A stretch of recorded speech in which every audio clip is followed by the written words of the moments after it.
Sir कैसे हुआ ये? क्या हाँ, कल हमें एक सीक्रेट इन्फॉर्मेशन मिला था कि एक आदमी है दिव्योजित भौमिक 28 ईयर्स है। उसका घर फुलतली नयापारा में अंडर आमतली पीएस। इसके घर में कुछ कॉन्ट्राबैंड आइटम्स ऐसा स्टोर किया है। तो हमने एसडीपीओ आमतली का अंडर एक टीम बनाया और उन्होंने आज सुबह 3 बजे रेड किया पूरा आमतली पुलिस का टीम। तो उसमें से उनके घर में हमें 6 kg गांजा मिला है और 16,000 याबा टैबलेट्स मिला है। और देवोजीत भौमिक भी अरेस्ट हुआ है। इसका लगभग मार्केट वैल्यू 40 to 45 लाख के बीच में है।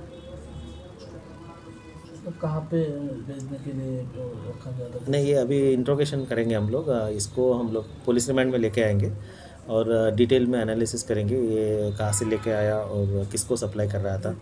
और पूरा नेटवर्क में और कौन कौन है ये पूरा हम लोग अभी निकालेंगे इसको।